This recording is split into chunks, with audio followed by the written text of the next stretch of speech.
Bonjour à toutes et bonjour à tous. Bienvenue sur le nouvel épisode de School Days, un format en ligne et en live proposé par J'ai un pote dans la com.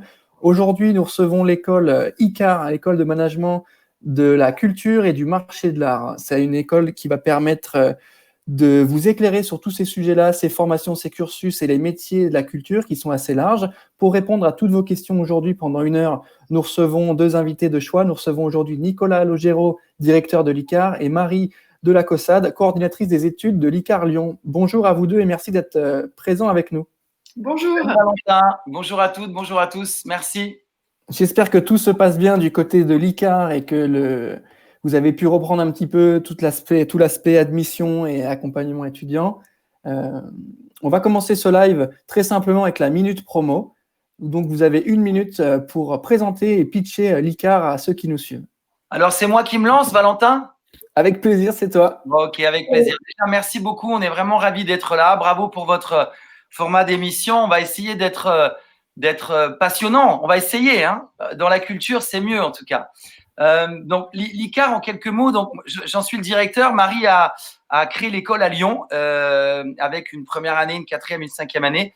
Moi, ça fait 5 ans que je dirige l'école. Avant, j'ai longtemps dirigé un lieu qui s'appelle l'espace Pierre Cardin. Voilà, pour ceux qui s'intéressent un peu au théâtre, maintenant le théâtre de la ville.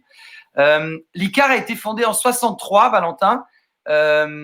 Donc 63, tu vois, tu devrais me dire, tiens, Nicolas, c'est 4 ans après la création du ministère de la Culture et du ministère de la Culture avec André Malraux. C'est ce qui me venait en tête, en fait.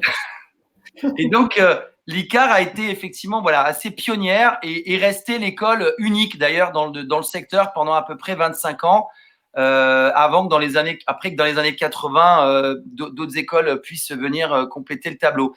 Donc, une école assez pionnière dans ces métiers. Et l'ADN de cette école, c'est de former des professionnels de la culture. C'est peut-être un des points qu'on doit préciser tout de suite. On ne forme pas des artistes. Si on veut être plasticien, on va peut-être faire les beaux-arts. Si on veut être comédien, on va peut-être, j'en sais rien, faire le Conservatoire national ou les cours Florent. Mais alors, qui on forme? Nous, on forme vraiment des gens qui vont être des pros de la culture, donc un peu de l'autre côté de la barrière, des gens passionnés, qui souvent d'ailleurs ont eu eux-mêmes une pratique culturelle, mais qui ont envie d'en faire un métier. Donc, c'est tous les métiers dans 4 grandes familles: spectacle, art, musique, cinéma. Là, déjà, tu vois, je t'ai dit beaucoup. Spectacle, art, musique, cinéma, et tous les métiers vraiment de prod, d'organisation. Bref, ce qu'on appelle l'ingénierie culturelle, le management de la culture. Voilà dans quoi on est pour faire très, très court et en quelques mots. Je pense que tu t'es bien prêté à l'exercice. Merci pour cette introduction plutôt complète et en tout cas, on sait un peu de quoi on va parler. Pour enchaîner, est-ce que tu pourrais me parler peut-être des valeurs et de l'âme de l'école? C'est-à-dire que métier de la culture et de l'art, c'est quand même assez spécial, assez singulier comme école. Qu'est-ce qui va pouvoir faire la différence par rapport à d'autres? Et en tout cas, quelles sont les valeurs que vous portez à l'ICAR? Ouais. Alors, peut-être un mot pour te dire, s'il y a une valeur, et je m'excuse, tu vas nous entendre avec Marie peut-être le répéter, mais parce que ça nous anime nous-mêmes, c'est le mot passion, quoi. S'il y a un maître mot, tu vois, on vient pas chez nous par hasard, on vient pas dans cette école parce qu'on sait pas quoi faire. Je crois que si on décide de se spécialiser dans ces métiers de la culture, c'est qu'on a ça dans les tripes. Donc, tu vois, l'âme de l'école, c'est, je crois, la passion. Et c'est un vrai point commun qu'on partage avec nos étudiants. En fait, tu vois, je crois qu'on pourrait pas faire autre chose, quoi. Et c'est moi, en tout cas, Marie nous donnera son avis aussi, mais je pense que la culture, elle change le monde, c'est ce qui unit les gens. Et on en a surtout besoin aujourd'hui plus que jamais. On vit qu'une fois, tu vois, on a envie de donner du sens à notre vie.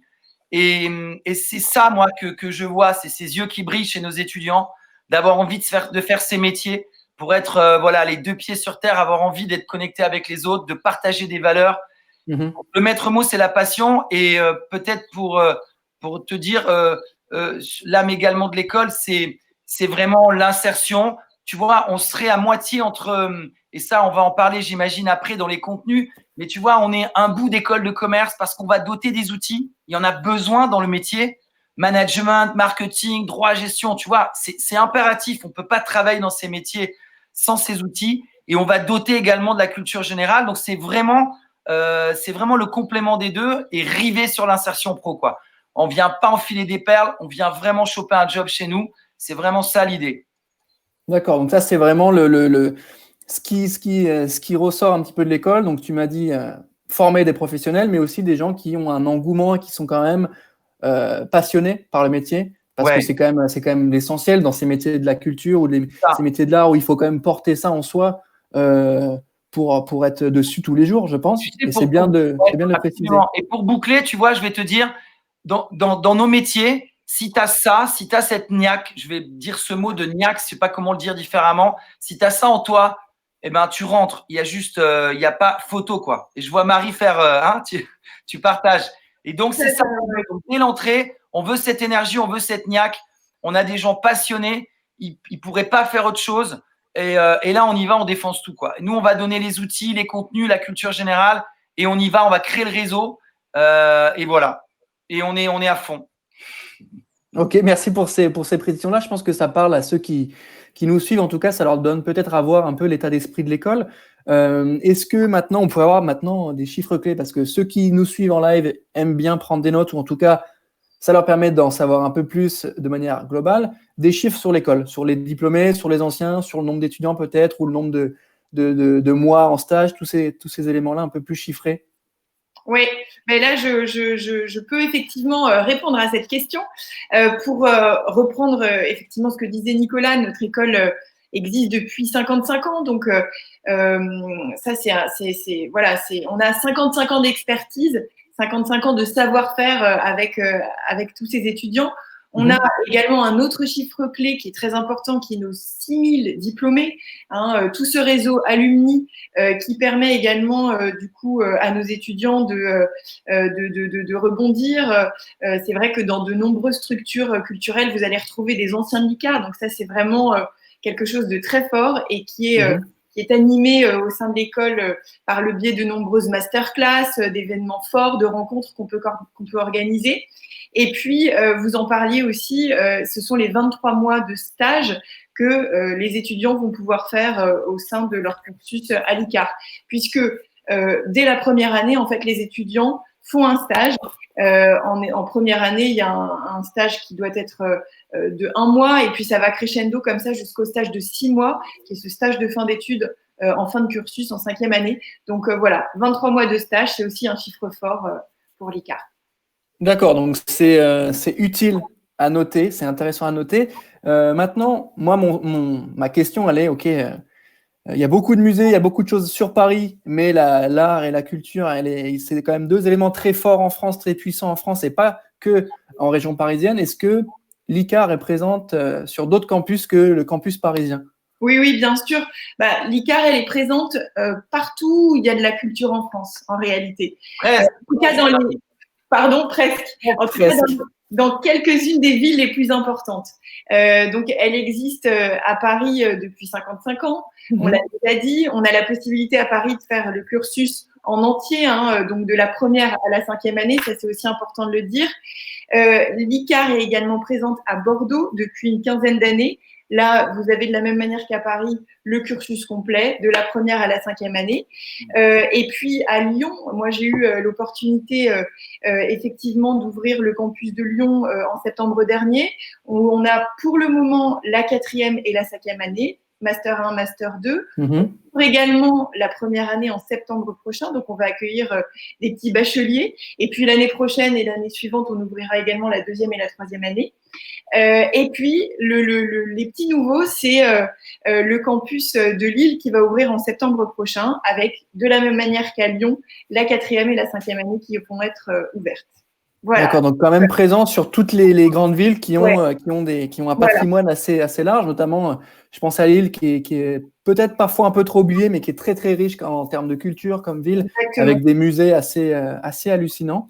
Et Bordeaux aussi, où il fait effectivement il fait bon vivre à Bordeaux, surtout avec cette période un peu difficile. Il y a une vraie envie en fait de la part des étudiants actuellement de profiter justement de cette décentralisation en fait des campus. C'est vrai qu'on sait que la vie à Paris peut être très chère et que parfois en région il y a une douceur de vivre qui est aussi hyper agréable. Donc voilà, en tout cas les campus de région n'ont rien à envier au campus de Paris. Il nous manque que le sud-est, Valentin. Il faudrait qu'on aille tu vois, au soleil. Ouais, de ce côté, ouais. Ça donne envie, tu vois, à Nice, à Marseille, peut-être à Aix-en-Provence. Voilà, il faudrait qu'on aille dans ce coin-là. Peut-être qu'on ira batifoler par là-bas un de ces jours. Ça peut être un appel à projet, hein, parce qu'il y a quand même pas mal de choses à raconter aussi dans cette zone-là, et surtout pour toi, hein, toi qui viens de cette région du Sud. Est-ce que si on part en chanson, c'est fini là. Est-ce qu'on va avoir des recommandations en commentaire de gens qui veulent qu'on chante ça? Ça va être La culture, Valentin, il faut s'attendre à tout. Hein. Ça va être un blind test. Blind test, exactement. Blind test.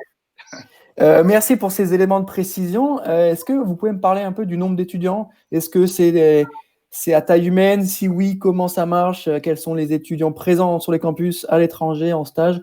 Il y a combien d'étudiants chez vous au final? Je te laisse répondre, Marie. Oui, je réponds. On a à peu près, puisqu'on fait partie d'un groupe qui s'appelle le groupe EDH, qui regroupe plusieurs écoles, dont également les FAP et le FJ. Et donc, dans ce groupe, on a 7000 étudiants en tout, ce qui fait du coup de nous le 4e groupe d'enseignement supérieur en France, ce qui est assez conséquent. Et c'est vrai que les étudiants peuvent aussi profiter justement de cet attrait-là. C'est important. Et si on en revient à l'ICAR, on a 700 étudiants en France, dont à peu près 500 à Paris et 200 qui sont répartis en région. D'accord, donc ça avait quand même une belle petite équipe d'étudiants présents avec vous. Mais ça, c'était pour la partie pitch de présentation de l'école. Donc, merci à vous. Maintenant, on va passer à la partie formation, au sein de laquelle on va s'intéresser un peu plus précisément à vos cursus, ce qu'on fait chez vous, comment on apprend chez vous, quels sont les types de diplômes délivrés. Est-ce que c'est quelque chose qui est certifié par l'État? Si oui, à quel niveau? Donc voilà, toutes ces questions-là qui peuvent être dans l'esprit des étudiants aujourd'hui, un petit peu dans le flou. Du coup, partie formation. Ma première question, elle est la suivante. Quel type de diplôme vous proposez en post-bac? Est-ce qu'on peut rentrer chez vous après le bac en post-bac? Oui, on peut tout à fait rentrer à l'ICAR, effectivement, en post-bac. D'ailleurs, c'est le cas de tous les étudiants qui nous rejoignent en première année. Donc là, en ce moment, c'est vrai que c'est des circonstances qui sont un tout petit peu particulières. Et du coup, pour pouvoir intégrer l'ICAR, on va surtout se baser sur leur dossier, en fait. Donc, ils vont devoir effectivement nous envoyer leurs différents bulletins de notes. Ils n'auront pas, en fait, les différents concours qu'il faut passer habituellement pour pouvoir intégrer l'ICAR, les concours et les épreuves écrites. Donc voilà, on va plutôt se baser effectivement sur un dossier et puis indépendamment de ça, ils vont passer un oral en visio par Skype pour pouvoir nous rencontrer directement. Ok, d'accord. Et pour compléter la réponse aussi, Valentin, en fait, c'est une école en 5 ans, l'ICAR. Et donc, pour te répondre, il y a un diplôme, un bachelor, donc sur 3 ans, qui est certifié de niveau 2, RNCP, tout le monde connaît par cœur. Et puis ensuite, un M1, l'équivalent M1, M2, c'est-à-dire un MBA spécialisé, des MBA spécialisés même, dans les 2 ans qui suivent. Et donc, on déroule sur 5 ans. Là aussi, tous les MBA sont certifiés niveau 1. Mais tu sais que maintenant, ça s'appelle niveau 7. Ça vient de changer. Voilà. Donc, on cite encore les 2. Et puis, l'école, globalement, est reconnue par le ministère de la Culture. C'est important puisque c'est notre ministère de tutelle. Et évidemment, chaque année, mais ça, on le sait, c'est partout, on valide des fameux crédits ECTS, ce qui permet de switcher. Voilà. Donc, la voie royale, c'est cette voie en 5 ans. Et puis, certains étudiants nous rejoignent après un parcours universitaire, après 3 ans à l'université, avec les 180 crédits validés, et rejoignent les MBA spécialisés 4e, 5e année. Voilà un petit peu comment ça se passe. D'accord. Et du coup, est-ce que vous pouvez me préciser un peu les options que vous avez, c'est-à-dire quand on arrive après son bac, première année de bachelor, du coup pour 3 ans, est-ce que c'est des troncs communs et on a déjà des options ou on prend une option à partir de la 3e année ou tronc commun sur les 3 ans et après on se spécialise en master? Comment ça marche en fait? C'est une bonne question. On a un parti pris assez fort là-dessus. On a choisi de ne pas spécialiser le bachelor, ni à Paris, ni à Bordeaux, ni à Lyon. On a donc un bachelor généraliste sur lequel on implante vraiment spectacle, art, musique, cinéma. Tu vois, l'idée, c'est que on a quasiment un étudiant sur 2 qui switch. C'est-à-dire bah, je rentrais en première année parce que j'ai fait du piano, je suis passionné de musique, je pensais venir pour la musique. Et puis, en fait, je vais faire un stage de 2 mois très vite. Et de la musique, bah, en fait, je vais travailler dans le milieu de l'art. Donc, ou vice-versa, je viens pour le cinéma, puis je vais travailler dans le spectacle vivant. Donc, quasiment un sur deux switch. Donc, on pense que c'est important d'implanter les fondamentaux, spectacle, art, musique, cinéma. On est vraiment dans ce bachelor généraliste. Et aussi, deuxième raison, et j'en étais la preuve, je te disais tout à l'heure que j'avais dirigé un lieu qui s'appelait l'Espace Pierre Cardin. Dans l'Espace Cardin, il y avait un théâtre de 700 places qui était équipé d'une salle de cinéma, 1500 mètres carrés de surface d'expo à côté. Et puis, régulièrement, on faisait des concerts, tu vois, voilà. Donc, ce que je veux dire, c'est qu'il y a beaucoup de lieux polyvalents dans lesquels bah, tu n'as pas l'air malin si tu touches pas une bille, tu vois, côté expo, alors que tu crois venir pour le théâtre. Et voilà, parce que souvent, dans beaucoup de théâtres, bah, dans le hall, bah, il y a une salle d'expo et on programme des expos. Donc, cette polyvalence, c'est un peu notre force et notre parti pris. Bachelor, donc généraliste. Et ensuite, on se spécialise après. Et là, on va vers 3 MBA. Un MBA spécialisé ingénierie culturelle. Donc, c'est un MBA qui va couvrir les champs et dans lequel on va choisir des majors sectoriels. Donc, on prend ce MBA d'ingénierie culturelle souvent pour garder là aussi un spectre un peu large, tu vois, autour des questions de médiation, d'administration, de production. Mais on va spécialiser, tu vois, prendre une spécialisation cinéma, musique, art ou spectacle pour se spécialiser. Et puis évidemment, la spécialisation, elle va aussi avec les 2 stages de 6 mois. Tu vois, les 2 fois 6 mois de stage, le CV, ça le marque énormément. Bien sûr, ouais. Donc, ce MBA d'ingénierie culturelle. Ensuite, on a un MBA que je qualifierais d'ultra spécialisé. C'est le MBA marché de l'art. Il est premier dans tous les classements. C'est vraiment sans conteste, tu vois, probablement c'est pas à moi de le dire, mais ni à nous de le dire, mais voilà, le MBA qui va bien dans le marché de l'art pour rentrer dans les belles maisons, Christie's, Sotheby's, Arcurial, tu vois, on est vraiment. Ouais, c'est un peu plus péchu que les autres, c'est-à-dire c'est un peu plus précis, un peu plus expert, un peu pointu. plus. Ouais, c'est juste plus pointu. Hein. Pour te donner une idée, on va avoir 70-80 étudiants répartis en 2 promos en ingénierie culturelle, alors qu'on a 25-30 étudiants en marché de l'art. Tu vois, ça reste un petit MBA très spécialisé, très agile et hyper maqué avec les grosses galeries. Tu vois, Kamel Menour, Tadeusz Ropac, Daniel Templon, Perrotin. D'ailleurs, Raphaël Gattel, tu vois, qui a longtemps dirigé la galerie Perrotin, c'était un ancien de chez nous. Tu vois, voilà, on est vraiment dans c'est un petit milieu, le marché de l'art. On est très spécialisé. Marché de l'art, en 2 mots, Valentin, c'est tout ce qui est, tu vois, le premier marché, les galeries d'art. Il y en a 2000 en France, 1000 à Paris. Ou encore les maisons de vente, hein, j'en ai cité quelques-unes. Voilà, c'est ça qu'on appelle le marché de l'art. Donc ça, c'est le MBA très spécialisé marché de l'art. Et enfin, et je termine, on crée cette année un nouveau MBA avec Vincent Monté, un de mes collègues. On a vraiment jumelé ICAR et FAB cette année avec la filière DMB et on crée un MBA art et digital. Voilà, donc ça, c'est la nouveauté de cette année. On tombe assez à pic, je te cache pas avec le Covid, on l'avait pas prévu, hein, mais c'est vrai que ça arrive à pic. Le milieu de la culture se digitalise beaucoup, se transforme. Il a d'ailleurs été le premier secteur hein, qui a pris ça en pleine claque avec la musique. La musique, ça fait 20 ans, avec les téléchargements illégaux, qu'elle a pris une claque sur le digital. Hein. Avant même tous les autres secteurs, hein, avant les Airbnb, les machins, avant les Uber, avant tout ça.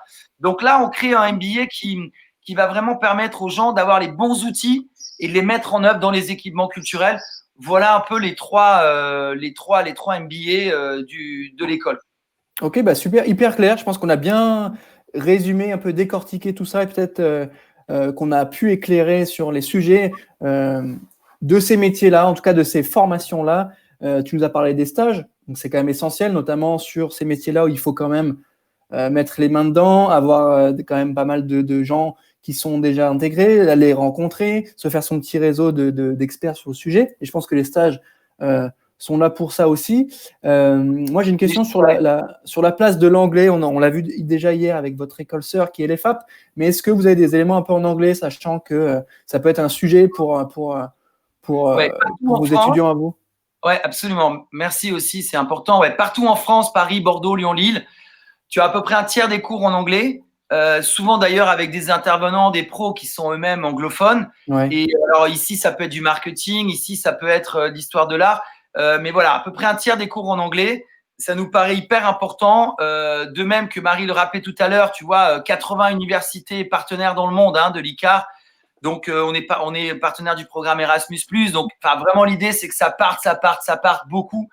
Donc, on a, tu vois, une grande partie de nos étudiants qui décollent en 2e, en 3e, en 4e année, qui vont passer un semestre d'études à l'étranger. Mais donc, tu vois, je reviens à l'anglais. Évidemment, c'est important de délivrer de l'anglais déjà à l'intérieur de l'école. Donc, voilà, à peu près un tiers des cours en anglais pour vraiment garder l'oreille, garder Bien sûr, la maîtrise de la langue. Et puis, les stages, évidemment, peuvent se faire à l'étranger. Hein, ça, c'est à volonté, évidemment. Et les semestres d'études à l'étranger. Donc, c'est un peu les trois volets sur la question de la pratique de la langue. Et tu vois, les stages, pour te compléter un mot, 2-3 mois en première année, 4-5 mois en 2e année, 5 mois en 3e année, 6 mois en 4e et 5e année. C'est vraiment au cœur. C'est pas un choix qu'on fait, c'est que c'est juste vital. Tu vois, je le vois dans nos 2e années. Souvent, on accueille des lycéens, en fait, en première année. Tu vois, des post-lycéens. Et ils arrivent, ils sont un peu frais, ils sont très scolaires. Quand ils reviennent, mais on voit qu'ils ont switché, quoi.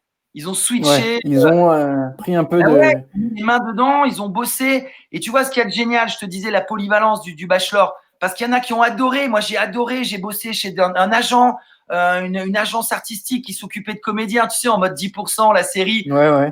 Ils ont tripé, puis hop, ils vont se spécialiser l'année d'après. Ils vont chez Cinéar, chez Armédia, ils se spécialisent.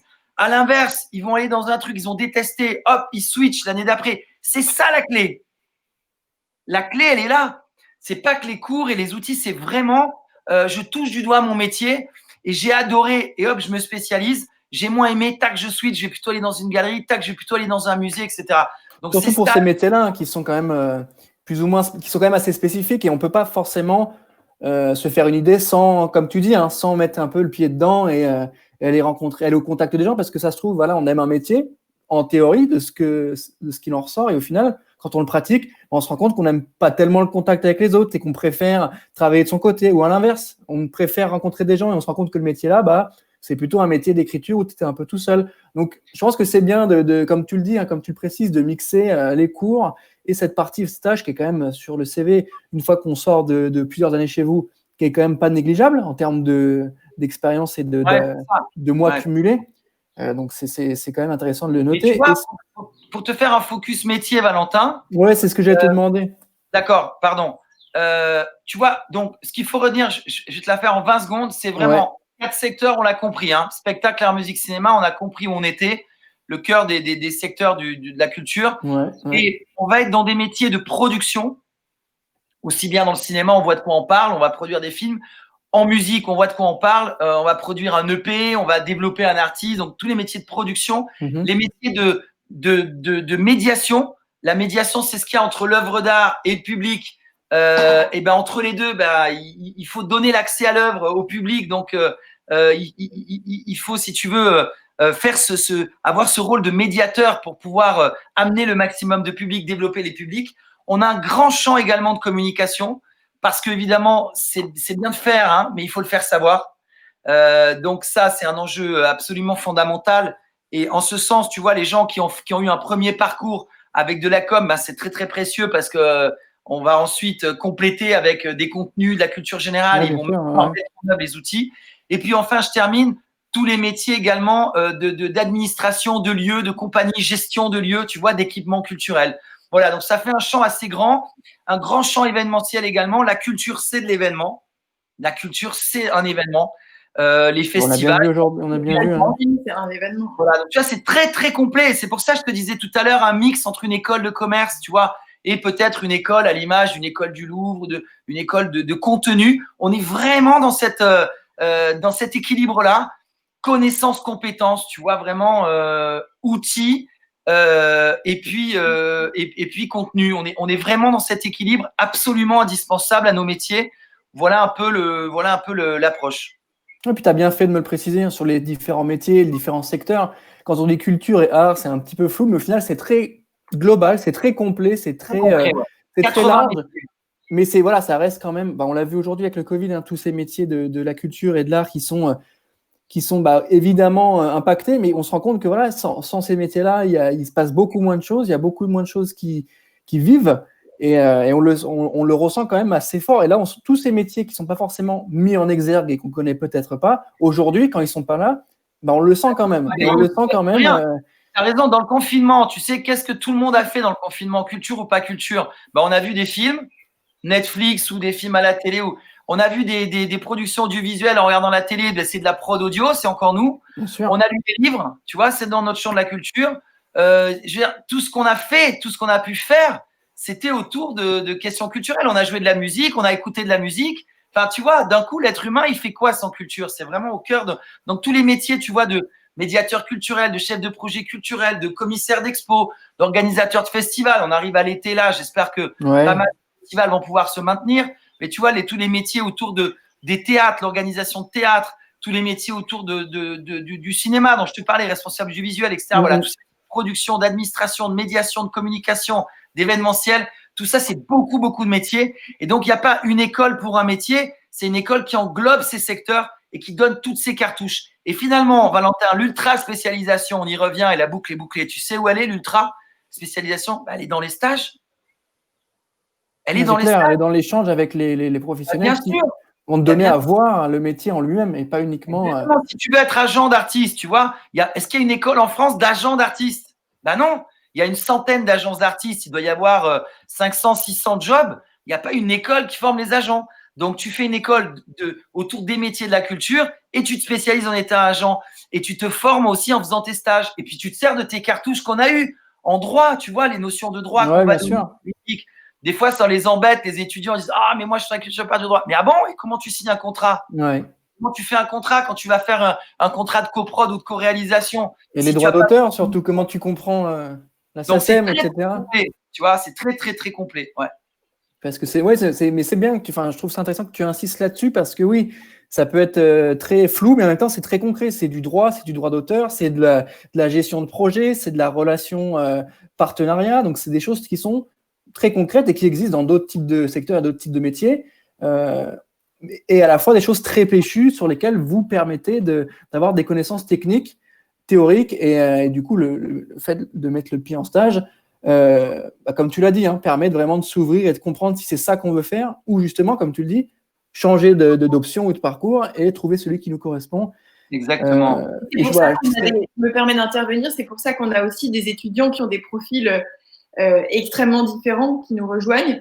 Il y a des étudiants qui ont fait justement du droit, il y en a d'autres qui ont fait des lettres, il y en a d'autres qui ont fait de l'histoire de l'art, de la médiation également à l'université. Enfin, et finalement, on se rend compte que tout ça, c'est pas grave. Au contraire, ce ne sont que des richesses et qu'ils vont pouvoir justement utiliser et mettre à profit, notamment en stage ou dans les événements qu'on leur propose. Voilà. Je pense que c'était utile de faire vraiment ce point de précision-là sur ce que c'était que ces métiers, ou en tout cas le secteur, parce que quand on ne le connaît pas, il peut paraître un petit peu flou, mais là, je pense qu'on a bien mis en lumière ce que ça voulait dire, que les métiers de l'art et de la culture. Donc ça, c'est important. Maintenant, on va passer à la troisième partie, qui s'appelle la partie vie à l'école.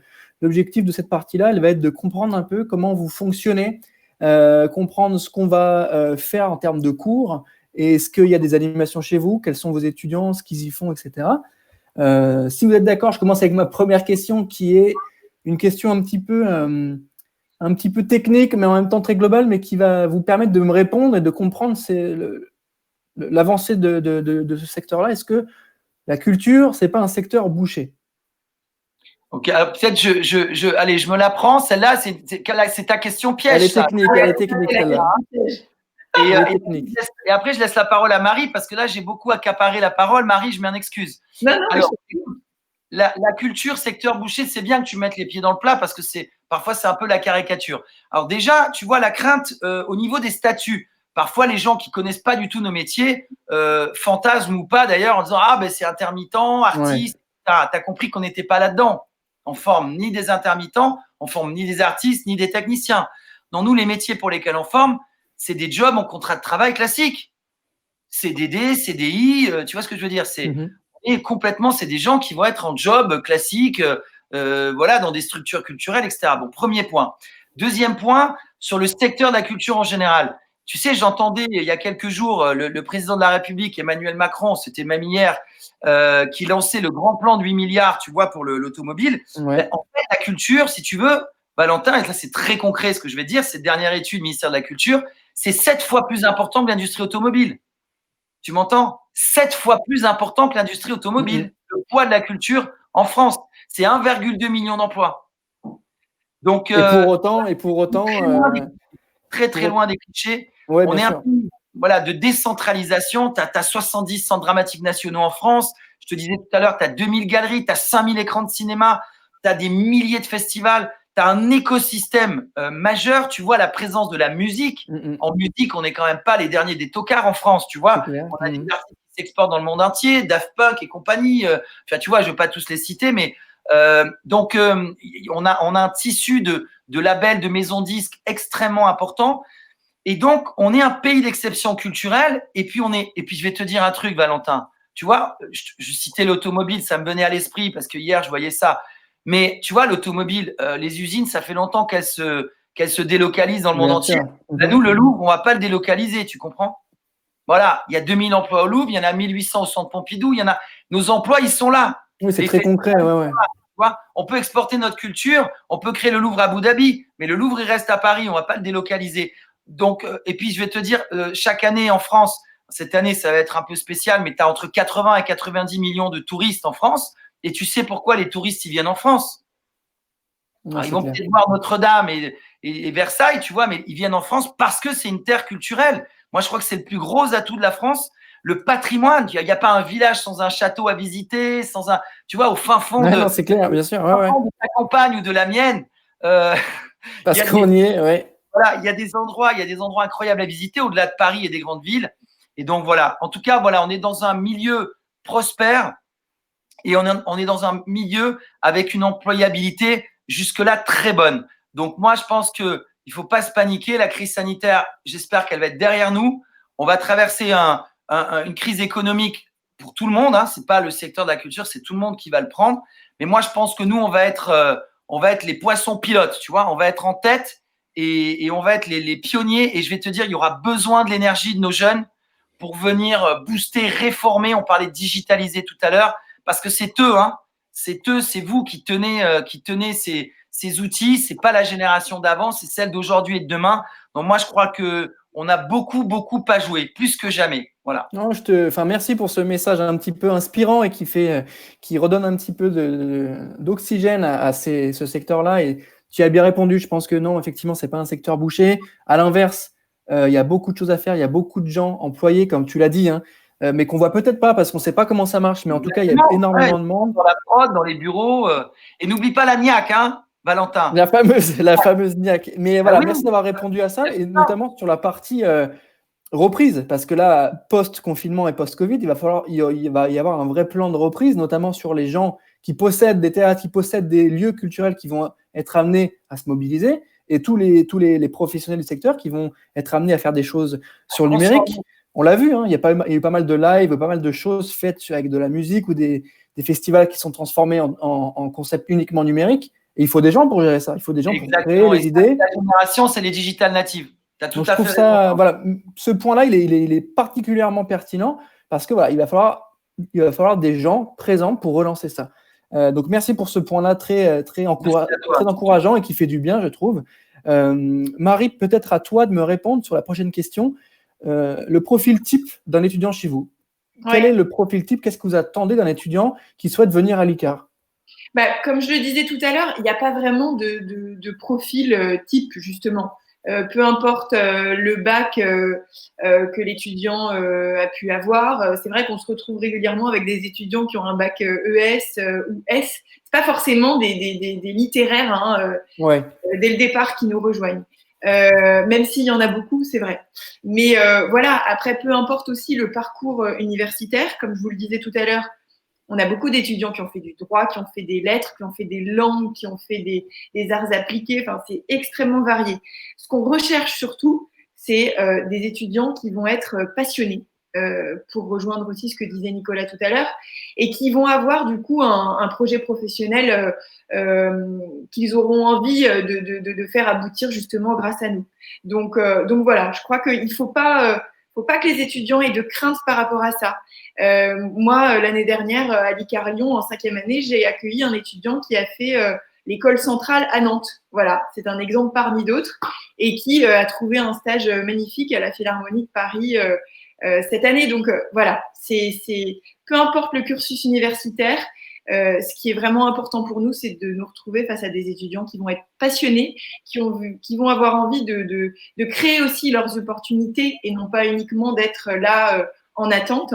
Et voilà, et je pense on a les outils nécessaires pour justement leur permettre de mener à bien leur projet professionnel. Bah, écoute, c'est très clair, merci pour ce point-là. Donc un étudiant chez vous, c'est un étudiant avant tout passionné, plus que skillé, pour dire ça un petit peu vulgairement, un étudiant passionné qui en veut et qui a une appétence pour ces sujets-là. Ouais, c'est ça. Ok, bah très clair, je pense que ça… On va te recruter, Valentin, hein, si tu continues comme ça. Hein. Non, bah écoute, on peut s'organiser après le live, on se fait un petit call, enfin peut-être pas un call parce que ça va faire long, 1 heure plus un autre call, mais si on se revoit sur Paris après le déconfinement, confinement, ça ne marche pas encore, on se voit sur Paris. Mais voilà, merci pour cette précision-là qui est importante et qui peut rassurer ceux qui nous suivent aujourd'hui. Moi, j'avais une question sur la manière de faire les choses à l'ICAR en termes de projet. Comment on bosse à l'ICAR en fait? Qu'est-ce qu'on fait? Est-ce que c'est des projets de groupe? Est-ce que c'est des compètes? Est-ce qu'on est mis sur des vrais cases avec des vrais clients, un vrai théâtre, un vrai cinéma, une sortie de film, une production artistique? Quels sont les projets chez vous? Ouais, je sais même pas comment je t'en ai pas parlé avant, parce que c'est vraiment un point extrêmement important. On a beaucoup parlé des contenus, outils, connaissances, compétences. On a beaucoup parlé des stages, mais ce point-là que tu abordes, la question des projets, des montages de projets, c'est vraiment l'ADN de l'école. C'est la clé de notre milieu aussi de la culture. Je te disais tout à l'heure, tiens, tout est événement. Hein, quand je te parlais d'événementiel, tout est événement. Donc la clé, c'est vraiment le montage d'événements dans tous nos secteurs. C'est la clé. Et donc les étudiants de la première à la 5e année, c'est vraiment dans l'ADN de l'école, sont amenés à monter des événements dès la première année. Ils montent des opérations de médiation ici en galerie, ici dans un musée. Je pense au CAPC à Bordeaux. Toi, Marie, qu'est-ce que vous avez monté comme événement cette année avec tes étudiants à Lyon? Alors, en 5e année, les étudiants ont monté un événement à la commune, qui est un tiers-lieu, qui est aussi un lieu, un incubateur pour la gastronomie. Donc, voilà, et qui accueille de nombreux événements culturels par ailleurs. Et ils ont fait quoi là-bas? C'était un événement qui s'appelait Art to Art. Et donc, il y avait de la pyrogravure, des expositions, il y a eu un concert. Et ça a été un événement qui a eu énormément de succès. Ils ont accueilli à peu près 450 personnes. Donc, voilà, ça a vraiment fait rayonner tout le travail qu'ils avaient pu faire en amont, quoi. À Bordeaux, par exemple, tu vois, ils organisent beaucoup d'événements à la base sous-marine, à l'iBoat aussi, qui est un lieu de concert. Et souvent, on a des lieux géniaux, j'en profite pour leur rendre hommage, qui nous mettent à disposition les lieux. Parce que tu vois, on n'est pas, l'ICAR, c'est pas une boîte de prod, c'est une école, c'est des étudiants, donc c'est des projets qui n'ont pas forcément toujours un modèle économique, parce qu'ils sont éphémères, c'est pour un soir. Et donc, je rends hommage aussi à Paris, en l'occurrence. Cette année, ça fait 2 ans qu'on a le Palace, tu vois, le fameux Palace, hein, ce théâtre incroyable de 1000 places en plein cœur de Paris. Et donc, cette année, ils ont monté un tremplin de comédiens, de seuls en scène au Palace, où on a eu 1000 personnes. Par chance, ça a eu lieu 1 mois, tu vois, avant le confinement. Donc, c'était fin février, donc c'était de justesse. Et puis, on a monté également un tremplin de musique au Bataclan. Enfin, tu vois, là aussi, c'est une jauge de 900 places. Florence Jeu, la directrice, pareil, je la remercie. Ancienne patronne des Francopholies de La Rochelle, tu vois, Florence Jeu, qui a rejoint ensuite le groupe Lagardère et qui dirige maintenant le Bataclan. Elle est en train de redonner une âme incroyable à ce lieu, tu vois, qui a été terriblement marqué il y a 5 ans. Et ça nous semblait aussi important d'en être. Donc, on a investi le Bataclan, on a fait venir des artistes émergents dans tous les sens. Et ça a été une soirée. Alors, ça, c'était la semaine avant. Hein. On était la semaine avant le 15 mars. C'était chaud et marrant. Mais la soirée a pu être maintenue et projetée. La soirée a été diffusée sur France Musique, tu vois, en live. Donc voilà, à chaque fois, on se défonce. On n'est pas dans le, tu vois, on n'est pas dans le théorique. Hein. On n'est pas dans le dossier sur le petit dossier, le petit dossier. Rendez, tu vois. Comment on monte un événement? Tiens, je te fais un dossier. Non. Chez nous, ça n'existe pas. Comment on monte un événement? Vas-y, fais-le, monte-le. Et tous les événements sont coachés. Et tu vois, nos étudiants, quand d'un coup, ils se confrontent au public, qu'ils programment des artistes, qu'il y a 1000 personnes dans la salle, je peux te dire que ça y est, c'est parti, quoi. Les armes, ils les ont faites. Et là aussi, ils mettent en œuvre, tu vois, ils mettent en œuvre dans les événements qui montent et ils mettent en œuvre, ils appliquent dans les stages. Non, je te dis la vérité, on est à fond. Ouais, ben, on est vraiment à fond et je rends hommage parce que tu vois, c'est pas un truc d'une personne, ça, ou c'est une équipe. J'ai une équipe canon. Tu vois, je pense à Valérie, à Marie-Alice, à Céla, à Paris, à Christine à Lille, à Marie à Lyon, et puis à Bordeaux, à Marie-Bénédicte, à Delphine, à Camille. Tu vois, on a des équipes, puis tous les directeurs de campus en région. Je te jure, on est à fond. Parce que nous, on est passionnés aussi. Marie, elle dit pas tout, mais tu sais qu'elle a fait une école de théâtre plus jeune. Et elle a fait tu nous avais caché ça, Marie. Marie. Après, surtout. On nous dit pas tout. On nous dit pas tout aussi. Elle nous dit pas tout. Voilà. Mais il faut nous dire comme ça, parce que voilà, sinon, si on ne sait pas comment on fait, on ne peut pas avancer. Donc là, voilà, là, on a l'info du live. Tu as fait une école de théâtre, on peut enchaîner sereinement. Donc voilà, c'est quand même essentiel. Mais merci pour ces points-là qui sont hyper stimulants et qui font par ailleurs du bien sur ces métiers-là, parce que voilà, la culture est assez impactée. Donc ça fait du bien d'avoir ces réponses-là. Ma question, elle était sur l'aspect projet. Tu y as répondu de manière très, très complète. Et les étudiants qui nous suivent comprennent un peu mieux comment vous marchez. Et comme tu l'as dit, il n'y a rien de plus gratifiant quand tu organises un événement en tant qu'étudiant, quand tu attends, tu mets tout en scène, et quand tu arrives le jour J, tu attends 30 minutes avant que ça ouvre, et tu vois personne, et tu arrives, et tu vois 2, 3, 4, 5, 6, 10, 20, 30 personnes à ton événement. Et je pense qu'il n'y a aucun cours qui peut remplacer ce moment-là où tu fais OK, on a mis 4 mois à faire ça, mais ouais, ça valait le coup en fait. Et maintenant, je sais. Vécu, non, j'ai l'impression que tu passais par là, toi aussi. Nous, avec J'ai un pote dans la com, ça fait 5 ans qu'on monte un événement qui s'appelle l'Afterwork de la com, tous les ans avec 600 personnes. Donc oui, ce petit stress de comment on fait venir les partenaires, comment on trouve les budgets, est-ce qu'il y aura du monde, parce que après la sortie du boulot, est-ce qu'il y aura du monde? Ce stress-là, tous ceux qui font de l'event le connaissent un peu. Donc c'est vrai que c'est génial. Voilà, je pense qu'en tant qu'étudiant, c'est quand même décuplé en termes de puissance que ça peut t'apporter. Donc ce point-là, il était essentiel. Moi, mon point suivant, il est sur la partie un peu plus accompagnement, parce que ça revient souvent chez les étudiants. Est-ce qu'il y a de l'accompagnement sur la recherche de stage? Parce que souvent, on ne connaît pas forcément les bonnes personnes, on ne connaît pas forcément les gens qui offrent des jobs. Comment vous faites pour accompagner, et si vous le faites, les étudiants dans leur recherche de stage? Oui, je peux peut-être répondre à cette question parce que effectivement, moi, notamment avant de m'occuper du campus de Lyon, je m'occupais justement des stages et des relations d'entreprise à Paris. Et donc, tout ça pour dire qu'on a un service de relations d'entreprise qui est hyper efficace et qui va vraiment guider les étudiants justement pour qu'ils puissent mener à bien leur projet professionnel.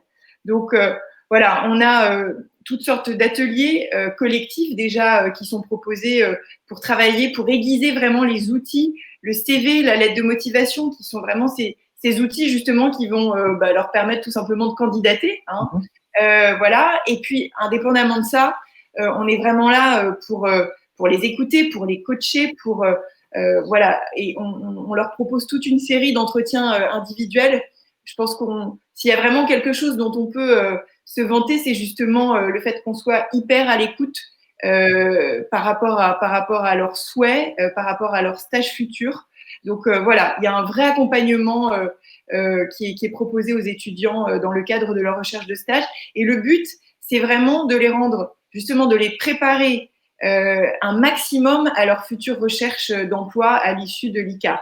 Donc voilà, et de les rendre autonomes le maximum possible par le biais justement de l'efficacité de ces outils. Ok, très clair, hein. Accompagnement sans forcément mettre le job et le stage sur un plateau et le fouler. Et c'est ça qui est essentiel aussi. Merci pour ce point. Maintenant, question un peu plus technique, mais sur laquelle on peut passer, qui peut nous donner de l'info, c'est le salaire. Est-ce qu'on a une idée du salaire des gens qui sortent de chez vous? Oui, je pense pas effectivement dire de bêtises en disant qu'on peut, en sortant de l'ICAR, s'attendre à un salaire. Alors évidemment, ça va dépendre du poste, ça va dépendre de l'opportunité, ça va dépendre de l'entreprise aussi dans laquelle on va aller. Mais on peut être à peu près sur un salaire qui est entre 25 000 et 35 000 euros bruts par an. Voilà, c'est la moyenne. C'est une fourchette. Voilà, en fonction de l'établissement, du poste, etc. Mais c'est bien de pouvoir écrire entre guillemets, puisque ça va varier vraiment en fonction d'une entreprise à l'autre. Ouais, la petite assoce, tu vois, locale, qui fait un super boulot sur son territoire, c'est pas le même niveau de salaire qu'on peut espérer choper, tu vois, chez Netflix ou chez Universal. Voilà. Enfin, la question du salaire et de l'épanouissement au final, parce que ok, tu peux être dans une grosse boîte et te faire un petit salaire qui est quand même confortable, mais tu n'as pas forcément le même sujet sur la décision, sur les prises de risques, etc. Donc c'est vrai que sur les métiers de l'art et de la culture, c'est toujours intéressant d'avoir une fourchette de salaire parce qu'on se dit oui, c'est bouché, etc. Non, il y a des métiers qui existent. On a surtout, et j'en suis fier parce que on a fait un gros boulot avec les équipes, Marie en particulier, c'est là dont je parlais tout à l'heure, qui gère les relations entreprises et puis tout le département globalement de ces relations entreprises. Mais on a fait un vrai boulot de coaching. Tu vois, sur le stage de 5e année aujourd'hui, on essaie vraiment, quand les étudiants peuvent choper un job dès le mois de mars, tu vois, à la place de faire le stage de fin d'études, ben maintenant certains sont prêts, bang, on chope des jobs au vol. C'est magnifique. Est-ce que tu sais combien trouve un… 50-60% de transformation du dernier stage de 5e année en job. Je veux dire, c'est beau, quoi, tu vois. 50-60% qui arrivent à garder le stage de 5e année en job. Et puis après, on a encore 20-30% qui trouvent dans les 3 mois, pas forcément dans ce même stage, mais qui en chopent un autre. Donc, on est sur une insertion, tu vois, à moins de 6 mois de 80%. C'est vraiment exceptionnel dans ce milieu. Et après, j'ai encore, d'ici une année, tu vois, j'en ai encore les 10% qui viennent, qui rament un peu plus et qui viennent compléter derrière. Mais voilà, je suis à 80% sur 6 mois, 50-60% qui transforment le stage de fin d'études en job. Ça, c'est le vrai défi. Et ça, c'est du coaching. Parce que tu vois, en 5e année, je ne les laisse pas choper des stages à répétition. Tu vois, on les connaît, les boîtes. Chaque année, je prends un stagiaire. Il n'y a pas d'employabilité. Moi, ces boîtes-là, tu sais, je leur dis « Welcome ». 1, 2, 3, 4. Avec plaisir, mais pas en 5. En 5, c'est le job qu'on veut. Donc, en 5, moi, j'impose carrément aux étudiants le stage transformable. On veut des stages à potentiel de job, tu vois. On ne va pas prendre un stage si on sait que la boîte… Donc, on en parle, mais pour ça, il ne faut pas se déclencher 15 jours avant, tu vois. Ce n'est pas en février pour mars. On les déclenche en novembre, en décembre, ils brainstorm. On en parle de la rentrée en réalité. Hein. Exactement, c'est là le coaching, tu vois. On leur fait faire un top 10, une wish list vraiment d'endroits où ils veulent aller. Est-ce que là, ça peut transformer? Est-ce que ça peut pas? C'est là le boulot, tu vois, c'est tout en amont.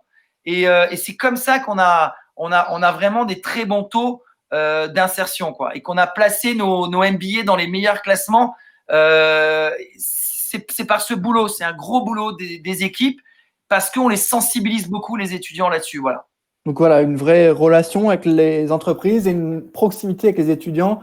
Ils ne sont pas laissés. Ça, c'est, je pense, pour un étudiant qui nous suit, c'est rassurant d'avoir cette information-là parce que c'est toujours un vrai sujet, le stage. Donc, merci d'avoir répondu de manière très complète, d'avoir dit un peu comment ça fonctionnait. Moi, j'avais une question pour continuer et terminer cette partie vie à l'école rapidement sur les anciens et les alumni. Est-ce que vous avez une relation assez proche avec eux? Déjà, peut-être me dire combien il y a d'anciens de chez vous. Et s'ils reviennent donner des cours, faire des confs, donner des opportunités de job, de stage, c'est quoi la relation que vous avez avec les anciens? Est-ce que je te laisse répondre, Marie? Oui, effectivement, comme je vous disais tout à l'heure, on a à peu près 6000 personnes qui sont diplômés de l'ICAR. Donc, c'est des gens qu'on va retrouver finalement. C'est un tout petit milieu, en fait, la culture. Et c'est des gens qu'on va retrouver dans de nombreuses entreprises. Ce qui est très positif, c'est que la plupart du temps, quand ces alumni, justement, sont en entreprise et ont un job, eh bien, ils se retournent vers nous pour ensuite nous suggérer des offres de stage. Donc, on leur envoie beaucoup d'étudiants. Et puis, indépendamment de ça, on les convie de façon très régulière, justement, lors de masterclass, d'événements toujours qu'on peut organiser aussi pour les étudiants. Donc, voilà, il y a vraiment effectivement ce réseau alumni qui est entretenu et qui permet aux étudiants d'entretenir un vrai réseau. D'accord, merci pour ce point-là. Hein. On a beaucoup activé ces derniers mois aussi pour compléter Marie, Valentin. On les a à la fois mobilisés, nos alumni. On a fait grâce au département entreprise, Marie, il y a eu beaucoup de masterclass. Là aussi, je rends hommage à tous les Daniel, Delphine. Beaucoup de masterclass. On a eu, tu sais, une ancienne à nous qu'on aime beaucoup qui s'appelle Claire Stabler. Et Claire, c'est la curatrice de la Fondation Louis Vuitton. Tu vois, c'est une des curatrices, celle qui monte les expos de la Fondation Louis Vuitton. Et elle est venue, donc beaucoup d'alumni viennent témoigner. Et tu sais, moi, je rêve aussi vraiment d'une école à vie, quoi. C'est-à-dire, l'idée, c'est que tu fais l'école et puis as des billes, tu vois, que tu peux avoir tout au long de ta carrière professionnelle. Et c'est ce qu'on met en œuvre, c'est-à-dire vraiment en permanence, tu vois, des masterclass de pro, que ce soit des anciens ou pas seulement, mais de les ouvrir aussi à l'ensemble de nos alumni. Et puis des rendez-vous, Marie le disait, mais voilà, on a vraiment des rendez-vous physiques, on va boire des verres avec eux. On a un lieu qu'on aime beaucoup qui s'appelle Fluctuart, on peut pas dire le contraire, qui est ce centre d'art sur la Seine. Non, je dis ça, je suis vraiment très, très, pernicieux quand je dis ça parce que j'en suis un des fondateurs, tu sais, de ce lieu. D'accord. Et donc, c'est un peu la maison Fluctuart. C'est un centre d'art qui a 1 an, Pont des Invalides. Il est à 400 mètres de l'ICAR à Paris. Puis, on y fait venir aussi beaucoup les étudiants en région quand ils viennent à l'occasion de la FIAC, à l'occasion du festival de musique, Marie. Oui, le MAMA Festival, bien sûr, pardon. Voilà, le MAMA Festival. Et donc, Fluctuart, c'est un peu le QG. Et régulièrement, voilà, c'est là aussi qu'on réunit nos alumni, qu'on les invite à boire un verre. Et c'est vraiment un lieu de vie très accessible, tu vois, et le rooftop et tout. Donc, c'est un peu le bras armé de l'école, tu vois. D'accord, en tout cas, c'est le QG. On va peut-être s'y retrouver. Nous, en tout cas, on attend l'invitation. Hein, toute l'équipe de J'ai un pote dans la com, Vous y êtes attend les bienvenus. l'invitation. L'invitation est lancée. Du coup, un réseau d'anciens qui est assez actif. Et en tout cas, comme tu l'as dit, entrer chez vous, c'est aussi appartenir à ce réseau-là. Et pas uniquement pour profiter des stages ou des jobs, mais pour la suite, pour faire vivre ça. Donc, c'est bien de le rappeler. Merci pour ces précisions complètes. Je passe maintenant la partie admission sur laquelle on va s'interroger sur les modalités de concours, les dossiers, comment ça fonctionne, comment je peux rentrer chez vous, est-ce qu'il y a un oral. Donc voilà, ça, c'est des questions qui reviennent assez souvent. Ma première question, elle est sur le prix de l'école. Est-ce que vous avez des tarifs à m'indiquer sur les différents cursus ? Oui, je peux répondre effectivement à cette question. Déjà, dire que le tarif annuel va dépendre du campus dans lequel vous allez être. Hein, ça peut varier un tout petit peu. Et puis ensuite, ce qui va effectivement changer, c'est si vous êtes dans les années 1 à 3, hein, donc le bachelor, on va plutôt être sur du 7 500 à 8 000 euros par an. Et ensuite, en 4e et 5e année, le M1, M2, on est plutôt entre 8 000 et 10 000 euros. Voilà, il faut compter à peu près ça l'année. Ok, très clair. Est-ce que par ailleurs, il y a des accompagnements d'aide ou des partenariats avec des instituts bancaires ou autres pour ces sujets-là ? On a la Société Générale qui est notre partenaire depuis plusieurs années et qui propose effectivement à nos étudiants des taux s'ils souhaitent emprunter, effectivement faire un emprunt. Ils ont la possibilité de se retourner vers la Société Générale qui va leur proposer des taux intéressants. Voilà. Ok, très clair. Merci pour ce point-là. Le concours maintenant, comment ça marche ? Est-ce qu'il y a des épreuves écrites, physiques, orales, entretiens, questions culturelles ? Je ne sais pas. Et aujourd'hui, avec le Covid, comment vous avez un petit peu arrangé tout ça ? Oui, alors en ce moment, c'est vrai que c'est un petit peu particulier puisque, étant donné que on ne pouvait pas faire venir les candidats sur le campus directement, on a dû s'adapter. Et donc, habituellement, quand les étudiants souhaitent nous rejoindre en bachelor, ils doivent effectivement passer une épreuve écrite qui va durer 3 heures, dans laquelle il va y avoir notamment une épreuve d'anglais, un QCM de culture générale et puis une analyse d'œuvres d'art. Donc ça, c'est les conditions normales, entre guillemets. À l'issue de cette épreuve écrite, ils vont devoir passer un oral qui va durer une vingtaine de minutes. Voilà. Ça, c'est pour le bachelor, 1 à 3. En ce moment, on a changé, comme vous le disiez, notre fusil d'épaule. Et donc, on leur demande en fait de nous envoyer leur dossier scolaire, leurs notes de l'année précédente et de l'année en cours. Et puis, on va étudier tout ça et on va leur proposer également un entretien en visioconférence au cours duquel on va échanger. Ils vont nous raconter leur parcours, ils vont nous parler un petit peu des projets qu'ils ont pour la suite. Voilà, donc ça, c'est pour 1 à 3. Et puis ensuite, alors finalement, là, ça change un tout petit peu moins. Pour le Master 1 et Master 2, les étudiants qui souhaitent nous rejoindre en 4e et en 5e année, là, ça va être uniquement sur dossier. Ils vont devoir le remplir en ligne, télécharger un certain nombre de documents, un CV, une lettre de motivation, et puis également leurs différents diplômes et leurs bulletins de notes. On va étudier tout ça également et on va leur proposer de nous rencontrer en visioconférence, évidemment, en ce moment. À partir donc des semaines qui vont venir, on espère pouvoir les réaccueillir très très vite. Et c'est vrai que c'est toujours plus agréable d'avoir un échange voilà, de visu. Ça leur permet également de voir les locaux de l'école, c'est important. Mais voilà, en tout cas, en ce moment, on fait ça en visioconférence. Et puis cet entretien, il va durer donc à peu près 45 minutes ou 1 heure. Et là, on va vraiment détailler leurs expériences. Ils vont nous parler de leurs futurs projets professionnels. Et on va voir ensemble si l'ICAR peut répondre à ce projet professionnel.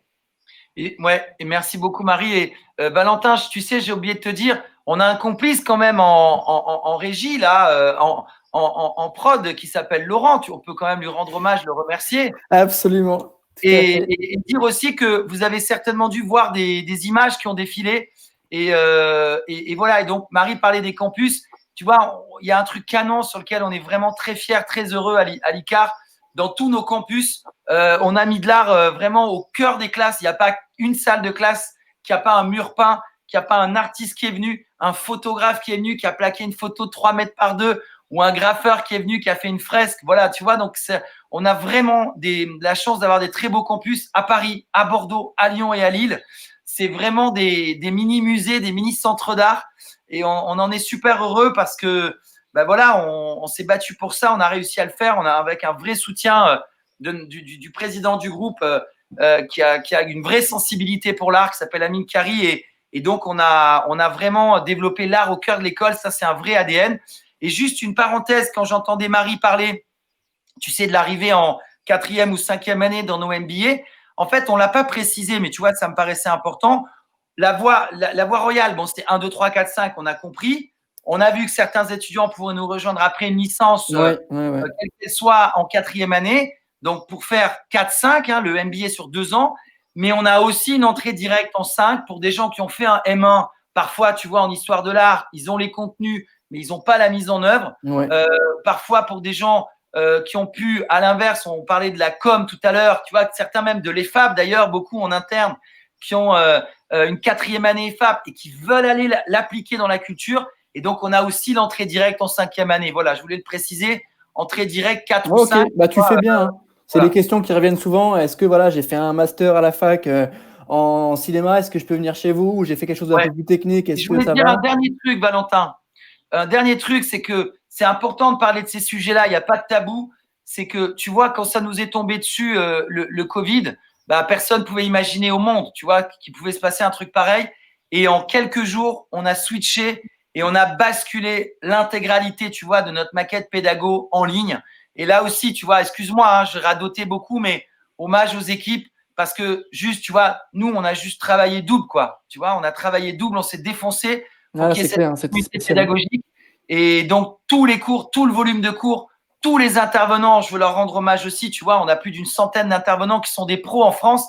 Bah, les mecs, ils étaient habitués à venir pitcher en classe et d'un coup, ils ont tous switché parce qu'on avait plusieurs promos encore en classe. Et voilà, je voulais dire que tout s'est transformé et aussi bravo aux étudiants parce que ils sont hyper adaptés. On a tout réadapté. Ouais, c'est clair. Et je peux te dire, à ce jour où je te parle, on est à quelques jours des examens pour nos 2e, 3e années. Eh ben, ça roule et nos étudiants, ils vont valider l'année, quoi. Et ça a été, je vais pas dire ça a été transparent, mais quasiment. Tu vois ce que je veux dire, autant que possible. Et donc voilà. Donc par rapport à la rentrée aussi, sans tabou, ben voilà, soit on a un scénario qui revient à la normale et on a un présentiel total, soit on a un scénario mixte avec du présentiel et du distanciel.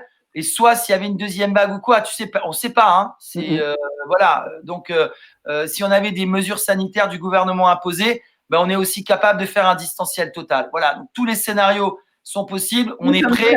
Ça c'est rassurant, je peux te dire, parce que je veux pas tirer sur l'ambulance, mais ça a fait vraiment mal à la fac, tu vois. C'est triste, quoi. Ça a été, c'est clair. Ouais, non, mais bien sûr. On a tous des copains ou des profs à la fac, ça a été vraiment compliqué. Ouais, non, c'est clair. C'est bien la moindre des choses qu'on doit à nos étudiants. Tu vois, l'école, elle a un coût, on le sait, et on s'est défoncé pour qu'il y ait une continuité absolue. Voilà. Donc, je voulais en parler parce que dans ces temps incertains, tu vois, on ne sait pas comment va être la rentrée. Ben voilà, on est prêt. Tous les scénarios pour nous sont sur la table.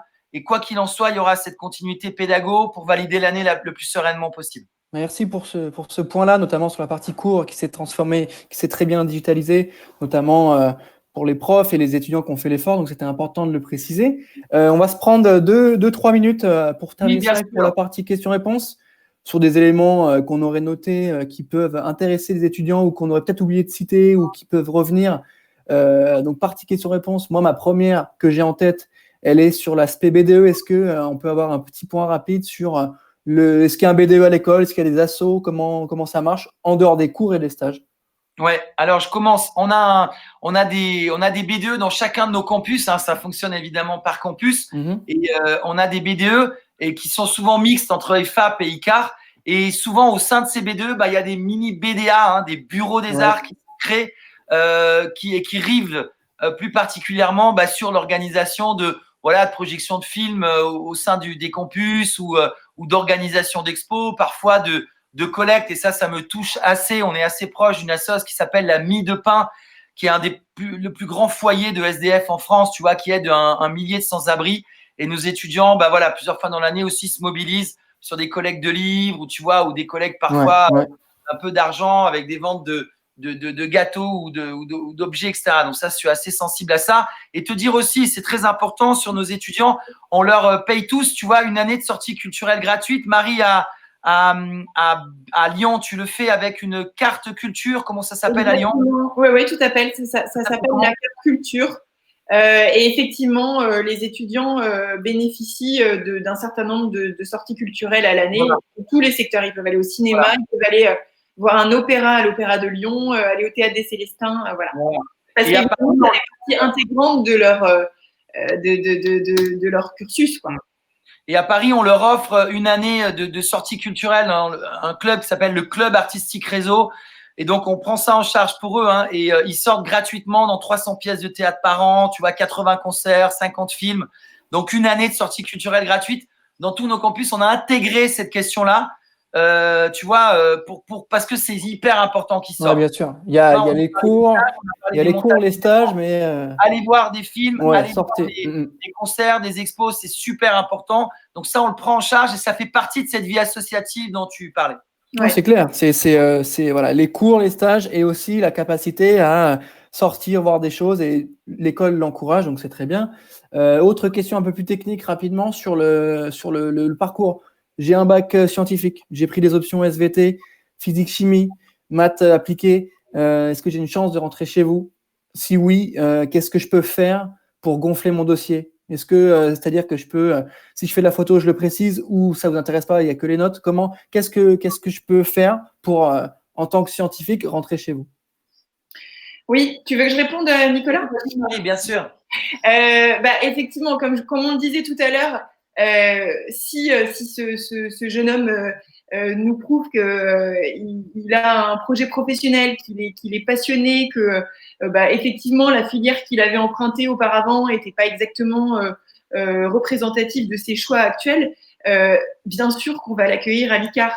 Voilà. Après, c'est vrai que moi, j'encourage toujours les étudiants qui nous rejoignent et qui ont un peu une page blanche comme ça sur leur CV, et qui dans le sens où voilà, il n'y a pas vraiment de petites touches culturelles. Ça, c'est vrai que on peut se dire que ça peut être un petit peu ennuyeux ensuite pour trouver un stage.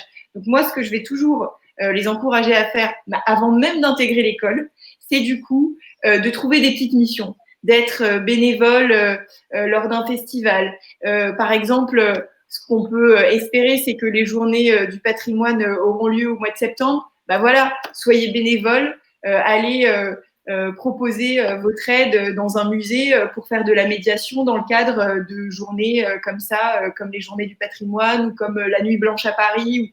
Voilà, ça, c'est des petites choses qui vont vraiment être hyper importantes et qui vont pouvoir rajouter à leur CV et qui vont leur permettre aussi vraiment de s'enrichir et d'acquérir des expériences tout simplement. Voilà. Ça, c'est des choses que vous considérez comme utiles. En tout cas, vous les regardez. On peut mettre ça dans son dossier. On peut mettre, oui, au contraire. Pareil pour la pratique, hein, on en a parlé rapidement. Quelqu'un qui a fait 10 ans de piano, c'est pas anodin, tu vois, il a une sensibilité. Donc ça, il faut vraiment le mettre en avant. Quelqu'un qui fait de la photo, tu vois, c'est super important. Quelqu'un qui va souvent voir des spectacles, qui voit des films, qui est passionné. Voilà, on l'a compris, le maître mot, c'est la passion. Donc, il faut vraiment nous exprimer ça. Une envie, en fait. Voilà. Ok. Étudiant passionné qui montre qu'il en veut, et en tout cas qui a une sensibilité, comme tu dis, c'est bien de le montrer, et ne pas uniquement se contenter des notes qui pourraient être trop rigide ou trop standardisé. Ouais, bien sûr. Pour terminer ce live, peut-être un conseil rapide à ceux qui voudraient candidater chez vous en post-bac ou en master. Qu'est-ce qu'on peut lui dire à cet étudiant ou cette étudiante qui veut venir chez vous? Qu'est-ce qu'on peut lui donner comme conseil? En tout cas, non, mais ce qu'on peut lui dire, c'est que moi, je crois que, tu sais, j'ai démarré avec ça et ça me fait plaisir de finir là-dessus. Valentin, on n'a qu'une vie. Elle est trop courte. Elle est souvent fragile. On l'a vu dans la séquence qu'on a traversée. C'est important de lui donner du sens. Et ça, on le sait au fond de nous. Donc, moi, ce que j'ai envie, voilà, c'est des gens qui, tu vois, qui s'assument et qui ont envie de faire un job qui leur plaît vraiment. Tu vois, je trouve ça tellement triste dans la vraie vie. Des gens qui, malheureusement, parfois n'ont pas le choix, tu vois, qui subissent un peu le job. Et je crois que c'est ce qu'il y a de plus dur parce que toute notre vie, on va bosser. Tu vois, on va bosser 40 ans, 50 ans, j'en sais rien. Donc, moi, ce que j'ai envie de leur dire, s'ils ont envie de nous rejoindre, ben voilà, j'ai envie de sentir ce qu'ils ont au fond d'eux, l'envie de donner du sens à leur vie, de faire un job qui leur plaît. Voilà, tu vois, et surtout dans les moments qu'on traverse, dans des moments où tu as un Trump d'un côté, un Poutine de l'autre, un Erdogan là-bas, un Bolsonaro là-bas. Tu vois ce que je veux dire? C'est quand même, on frôle l'apocalypse quand même dans le monde. Moi, je pense que c'est la culture qui va sauver le monde. Alors, je veux qu'ils viennent me dire, on veut sauver le monde avec vous, voilà. Écoute, merci pour ce message hyper. C'est inventé, là. Non, mais voilà, hyper. Ça vient du cœur. Et écoute, c'est très personnalisé, très fort, et en tout cas, ça nous donne un peu plus de sens, et ça donne à ces métiers-là, qu'on ne connaît pas encore forcément, mais qu'on va découvrir si on vient chez vous, un peu plus de sens, surtout aujourd'hui.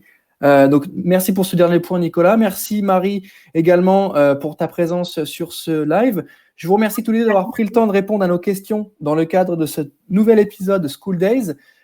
Pour ceux qui avaient des questions, vous pourrez les poser à l'équipe pédagogique à travers le mail qu'on met à l'écran, plus le site web, plus le numéro de téléphone. N'hésitez pas à prendre contact avec eux. Ils sont à dispo pour vos questions, pour les sujets sur les dossiers, sur les recrutements. On touche à la fin de ce live. Encore merci à vous deux d'avoir pris le temps et d'avoir détaillé tous ces cursus-là parce qu'ils sont essentiels aujourd'hui. Et je vous dis à très bientôt. Merci Valentin, merci à toi. C'était super. Tu es parfait. Super, merci. Super. Merci, bon courage et à bientôt. Merci à tous. Ouais. Merci à bientôt. Laurent. Merci Laurent, bonne soirée.